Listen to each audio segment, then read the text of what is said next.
History is all about missed opportunities. Most military blunders and political catastrophes could have been avoided only if the world had acted on time.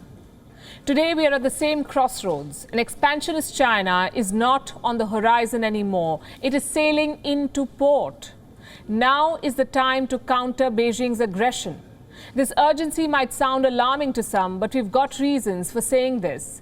3 of them, in fact. 1. China's plans for the post-pandemic world order. 2. The imminent threat of China's regional expansionism. And 3. The horrors of a China-led global system. Let's take these one by one. Thursday, the 11th of March, marks 1 year of the pandemic declaration. Exactly 1 year back, the WHO declared that the Wuhan virus outbreak was a pandemic. It was more of an afterthought. By this time, the virus had traveled the world, sowing the seeds of this massive crisis.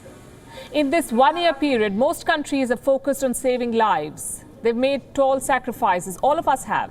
But China was busy plotting its rise. It was making plans to utilize this pandemic for political and economic gains. Here's how.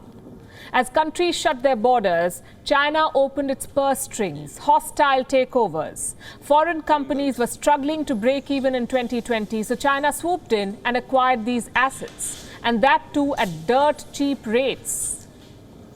Now here's a map that shows you how wide China cast its net. 112 mergers and acquisitions in North America, 142 in Europe, 222 in Asia, and 30 in Oceania.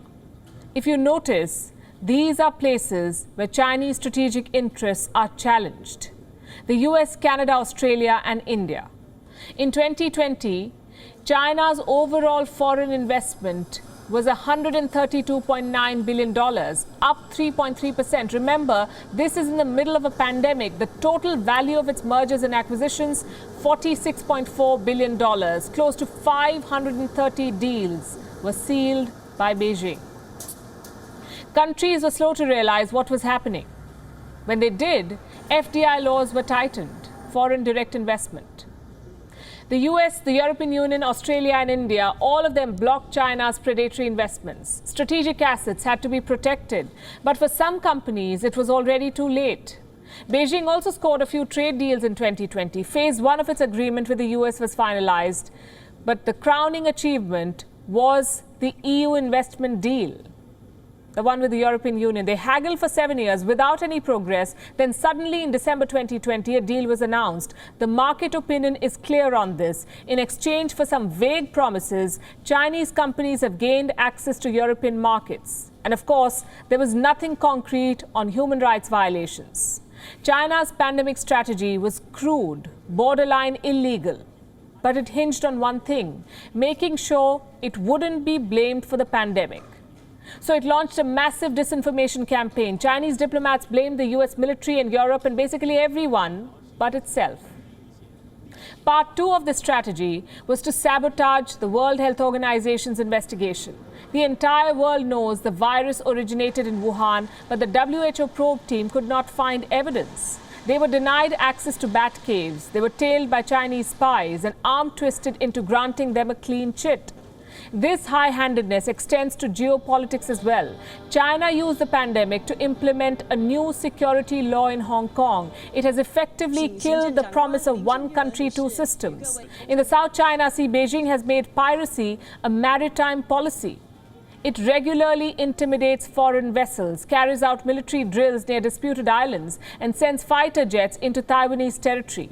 The top US military commander in the Indo-Pacific has made a grim prediction. He feels China could invade Taiwan in the next 6 years. This was always Beijing's plan. But the hourglass is a lot shorter than many expected, which is why now is the time to act. China wants to dominate the world. The Indo-Pacific is only the dress rehearsal. Now, some may ask, what's the issue here? The US has dominated the world for decades. India, Britain, Brazil, Australia, they all have global ambitions. So why not China? Well, here's the difference. A China-led global order is the end of democracy. It is the end of human rights, the end of free thought. Leadership shapes politics. Chinese leadership would vitiate global politics. In the end, expansionism always fails. but not before claiming thousands of lives and dismantling dozens of cultures. So the question is, how long will the world wait this time? WION is now available in your country. Download the app now and get all the news on the move.